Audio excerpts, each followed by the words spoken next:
Students, as you know, in the previous video we have also discussed what are the features of democracy, and there were two features we will also discuss, and rest of the two features they are also given, the one person one vote and one value. And the final feature of the democracy is the rule of law and respect for right. But before that, we discuss one person one vote and one value. Earlier we read about how the struggle for democracy was linked to the demand for universal adult franchise. This principle has now come to be accepted almost all over the world. Yet there are many instances of denial of equal right to vote. So many examples has given one person one vote and one value. Until 2015, in Saudi Arabia, women did not have the right to vote. 2015 तक Saudi अरब के अंदर महिलाओं को vote का अधिकार नहीं था. Estonia has made its citizenship rules in such a way that people belonging to Russian minority find it difficult to get the right to vote. Estonia के अंदर भी जो सिटीजनशिप का रूल था, जिसमें लोगों को जो रशियन माइनॉरिटी से बिलोंग करते थे उन्हें काफ़ी मुश्किल से जो है राइट टू वोट मिला. फिजी के अंदर भी जो इलेक्टोरल सिस्टम है उसमें इंडिजीनियस जो vote of and indigenous Fiji थे उनको उनकी वोट का जो वैल्यू था वो इंडियन फिजियन से अधिक था. तो इस प्रकार के जितने भी उदाहरण हैं उन सब में हम ये देखते हैं कि one person one vote and one value नहीं है. अब मैं एक उदाहरण आपको बताता हूँ. इंडिया का हम एक एग्जांपल लेते हैं जहां one person one vote and one value को फॉलो किया जाता है. कैसे? हमारे यहाँ कोई भी जाति धर्म समुदाय या लिंग किसी से भी जो संबंधित है, हर एक व्यक्ति को जिसकी आयु 18 या 18 वर्ष से अधिक होती है उसको संवैधानिक रूप से वोट का अधिकार मिल जाता है. ऐसा नहीं है कि कोई गरीब है तो उसकी वोट की वैल्यू और कोई अमीर है तो उसकी वोट की वैल्यू में डिफरेंसेस हो. चाहे वो भारत का राष्ट्रपति हो या कोई एक आम नागरिक हो, सबकी वोट का जो वैल्यू है वो क्या है, इक्वल है. यही डेमोक्रेसी का सबसे इम्पोर्टेंट फीचर होता है कि किसी भी लोकतंत्र के अंदर जब तक वोट का वैल्यू समान नहीं होगा तब तक हम ये नहीं कह सकते कि वहाँ लोकतंत्र है. तो democracy is based on a fundamental principle of political equality, क्योंकि लोकतंत्र जो है वो मौलिक रूप से राजनीतिक समानता का सिद्धांत है. That give us the third feature of democracy. In a democracy each adult citizens must have one vote and each vote must have one value. We shall read more about it in chapter 3. तो जैसा मैंने कहा कि किसी भी लोकतंत्र के अंदर कोई भी व्यक्ति, चाहे वो किसी भी जाति धर्म लिंग समुदाय से बिलोंग करने वाला है, सबकी वोट का जो वैल्यू होता है वो क्या होता है, समान होता है. तो ये लोकतंत्र का सबसे इम्पोर्टेंट फीचर माना जाता है. अब हम डिस्कस करेंगे rule of law and respect for rights, यानी कानून का शासन और अधिकारों का सम्मान कैसे होता है. कि Zimbabwe attend independence from white minority rule in 1980. Zimbabwe ने 1980 में जो है वाइट माइनॉरिटी से क्या किया, स्वतंत्रता प्राप्त की. Since then the country has been ruled by ZANU PF. तब से लेके आज तक ओनली सिंगल पार्टी रूल्ड है ना, एक ही पार्टी है जिसका नाम जानु पीएफ है और वो लगातार वहाँ शासन कर रही है. हमने एक नाम सुना होगा जिम्बाब्वे में, रॉबर्ट मुगाबे, जो जिम्बाब्वे के राष्ट्रपति थे. 1980 से लेके 2017 तक वो वहाँ के राष्ट्रपति रहे. It's leader Robert Mugabe ruled the country since independence. Elections were held regularly and always won by ZANU PF. लगातार इलेक्शंस भी होते थे वहाँ पे, लेकिन हर बार क्या है कि जानू पीएफ ही चुनाव जीती थी, single party. President Mugabe was popular but also use unfair practices in elections. President Mugabe वह काफ़ी पॉपुलर थे, लोकप्रिय थे, लेकिन वो क्या है कि चुनाव जीतने के लिए जो है गलत नीतियों का गलत जो है उनका प्रयोग करते थे. Over the years his government changed the constitution. और कई वर्षों तक उन्होंने अपने संविधान के अंदर भी परिवर्तन किए और कई बार किए. Increase the powers of the president and make him less accountable. और राष्ट्रपति की जो शक्तियाँ थी वो लगातार बढ़ती रहीं और उसको कम अकाउंटेबल, है ना, उसकी जवाबदेही क्या हो गई, कम हो गई। Opposition party workers were harassed and their meeting disrupted, public protest and demonstrations against the government were declared illegal। जो विपक्षी दल था उसके जो वर्कर्स थे वो काफ़ी हरास फील करते थे, उनकी जो मीटिंग होती थी उनको डिस्टर्ब किया जाता था, और जितने भी पब्लिक प्रोटेस्ट होते थे या डेमोन्स्ट्रेशंस होते थे, अगर कोई भी व्यक्ति सरकार के खिलाफ कोई प्रोटेस्ट करता है, ठीक है, तो उसको इलीगल घोषित कर दिया गया था। There was a law that limited the right to criticise the president. और उनके जो अधिकार थे वो सीमित थे, वो राष्ट्रपति की आलोचना नहीं कर सकते थे। Television and radio were controlled by the government and gave only the ruling parties version.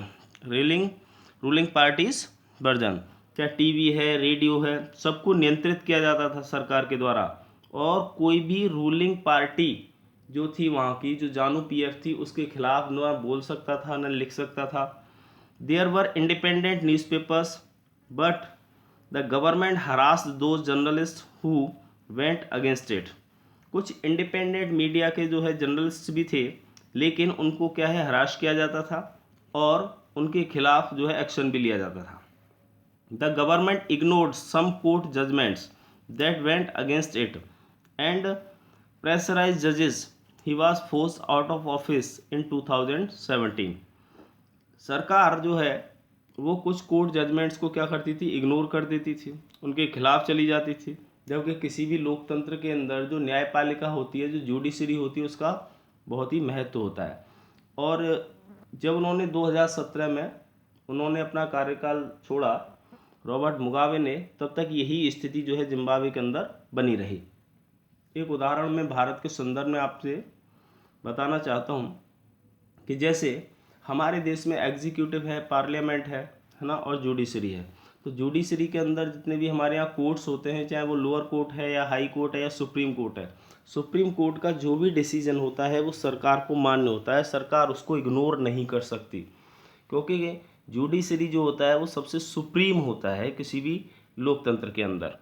The example of Zimbabwe shows that popular approval of the rulers is necessary in a democracy. तो Zimbabwe का जो उदाहरण है वो ये दिखाता है कि कोई भी लोकप्रिय जो भी रूलर होता है, ठीक है, वो लोकतंत्र में क्या होता है, आवश्यक होता है, उसका अप्रूवल आवश्यक होता है, उसकी मान्यता, but it is not sufficient, लेकिन वो पर्याप्त नहीं होती है। Popular governments can be undemocratic, क्योंकि जो लोकप्रिय सरकारें होती हैं वो अलोकतांत्रिक भी हो सकती हैं। Popular leaders can be autocratic, और जो लोकप्रिय शासक होते हैं वो क्या हो सकते हैं, तानाशाह भी हो सकते हैं, ऑटोक्रेटिक हो सकते हैं। If we wish to assist to a democracy, it is important to look at the elections, but it is equally important to look before and after the elections. There should be sufficient room for normal political activity, including political opposition, in the period before elections. So this requires that the state should respect some basic rights of the citizens. They should be free to think, to have opinions, to express these in public, to form associations, to protest and take other political actions. Everyone should be equal in the eyes of law. These rights must be protected by an independent judiciary whose orders are obeyed by everyone. We shall read more about these rights in chapter 5। हम chapter 5 में जो है उन rights के बारे में पढ़ेंगे, कौन कौन से डेमोक्रेटिक राइट्स होते हैं। और किसी भी लोकतंत्र के अंदर जो है हर व्यक्ति को अपनी अभिव्यक्ति व्यक्त करने का अधिकार होता है, वो एसोसिएशंस फॉर्म कर सकता है, प्रोटेस्ट कर सकता है, और कोई भी पॉलिटिकल एक्शन ले सकता है। तो ये जो जितने भी जो डेमोक्रेटिक राइट्स हैं वो किसी भी लोकतंत्र की जो है एक रीढ़ होता है वहाँ के नागरिकों के लिए, क्योंकि नागरिकों के अधिकार और सम्मान की जब बात होती है तो लोकतंत्र में ये काफ़ी आवश्यक होते हैं। और यही जो राइट होते हैं वो लोगों को प्रोटेक्ट करते हैं इंडिपेंडेंट जुडिशरी के द्वारा, और जो भी ऑर्डर जुडिशरी के द्वारा दिया जाता है वो सभी के लिए क्या होता है, मान्य होता है। अब एक उदाहरण यहाँ पे समझ सकते हैं, अभी आपने रिसेंटली देखा होगा राम मंदिर के संदर्भ में राम मंदिर का जो मामला था वो 1992 से चल रहा था। लेकिन फाइनली जो डिसीजन आया सुप्रीम कोर्ट का, उसको सभी जाति धर्म वर्ग के लोगों ने एक्सेप्ट किया, क्योंकि वो सुप्रीम कोर्ट का जो निर्णय था उसको सभी ने माना और अब राम मंदिर का निर्माण हो रहा है। तो ये किसी भी लोकतंत्र की एक खूबसूरती होती है कि जहाँ लोग जुडिशरी के निर्णय का सम्मान करते हैं। Similarly there are some conditions that apply to the way a government is run after the elections. A democratic government cannot do whatever it like simply because it has won an election. It has to respect some basic rules. In particular, it has to respect some guarantees to the minorities. Every major decision has to go through a series of consultation. Every office bearer has certain rights and responsibilities assigned by the constitution and the law. Each of these is accountable not only to the people but also to other independent officials. We shall read more about this in chapter 4. तो कहने का अर्थ ये है कि किसी भी लोकतंत्र के अंदर जो भी निर्णय न्यायपालिका के द्वारा लिया जाता है और किसी भी लोकतंत्र में जो सरकारें होती हैं उनको जब वो चुनाव जीतती हैं तो लोगों के प्रति उनकी जवाबदेही होती है। लोगों के अधिकारों को सुरक्षित रखना उनकी जवाबदेही होती है। और अगर कोई भी सरकार नागरिकों के अधिकारों का अतिक्रमण करती है तो उस स्थिति में जो न्यायालय होता है, जो कोर्ट होता है, उसकी ये ड्यूटी होती है कि वो लोगों के अधिकारों का संरक्षण करे। तो इसके बारे में और विस्तार से अगर हम अध्ययन करेंगे अगले अध्याय में। Both the aspect give us the fourth and final feature of democracy. तो ये सभी जितने भी एस्पेक्ट्स हैं हमें ये फीचर जो है डेमोक्रेसी का बताते हैं। इसको हम फाइनल फीचर कहते हैं कि एक डेमोक्रेटिक जो गवर्नमेंट होती है rules with in limits set by the constitutional law and citizens right. तो वो जो सरकार है उसकी कुछ लिमिट्स होती हैं, उसकी कुछ सीमाएं होती हैं, उनके दायरे में रह कर के वो संवैधानिक कानूनों के अंतर्गत कार्य करती है और जो नागरिकों के जो अधिकार होते हैं उनका सम्मान करती है। Finally we will read about the summary definition of the democracy. जैसा हमने शुरुआत में बताया था कि जो लोकतंत्र होता है वो क्या है, एक सरकार का स्वरूप होता है जिसमें शासक जो है लोगों के द्वारा चुना जाता है। लेकिन हम ये भी पाते हैं कि ये जो डेफिनेशन है वो सफिशिएंट नहीं है, एडिक्वेट नहीं होती है, पर्याप्त नहीं होती है। और जब हम इसकी व्याख्या करते हैं तो कुछ ऐसे कीवर्ड्स होते हैं जिनका उपयोग किया जाता है और कुछ ऐसे एग्जाम्पल्स भी हैं जो हमने अभी फीचर्स के माध्यम से पढ़े। तो उन एग्जाम्पल्स में जो रूलर्स होता है जो कि लोगों के द्वारा चुना जाता है, सारे डिसीजंस लेने का अधिकार उसको होता है। जब इलेक्शंस होता है तो उसके पास चॉइस होती है, लोगों के पास एक चॉइस ये होती है कि उसको एक अपॉर्चुनिटी मिलती है लोगों को कि वो जो वर्तमान में जो शासक है उसको बदल सकें। और उसके अलावा उनके पास ये भी चॉइस होती है कि जितने भी जो लोग होते हैं उनके पास इक्वल बेसिस पर राइट होते हैं। और ये जितना भी एक्सरसाइज होता है चॉइस का वो क्या है, एक जो गवर्नमेंट होती है जिसके पास लिमिटेड पावर्स होते हैं, कुछ बेसिक रूल्स होते हैं, संवैधानिक जो नियम कानून होते हैं और सिटीजन्स के जो अधिकार होते हैं उनके लिए वो कार्य करती है। तो कहने का अर्थ ये है कि लोकतंत्र में जितनी भी विशेषताएं हैं, लोकतंत्र के जितने भी हमने अभी फीचर्स पढ़े, उन सभी फीचर्स के माध्यम से हम कह सकते हैं फाइनली कि लोकतंत्र जो है वो सरकार का एक बेहतर स्वरूप होता है जिसमें शासक लोगों के द्वारा चुना जाता है और उसके साथ साथ वहाँ के जो नागरिक होते हैं, जो सिटीजन्स होते हैं, उनके अधिकारों का संरक्षण भी किया जाता है। और ये जिम्मेदारी किसकी होती है, सरकार की होती है और कोर्ट की होती है। अब हम इसके बाद जो है अध्ययन करेंगे। अब तक हमने जो पढ़ा वो व्हाट इज़ डेमोक्रेसी पढ़ा कि लोकतंत्र क्या है। अब हम पढ़ेंगे डेमोक्रेसी ही क्यों, है ना, लोकतंत्र ही क्यों।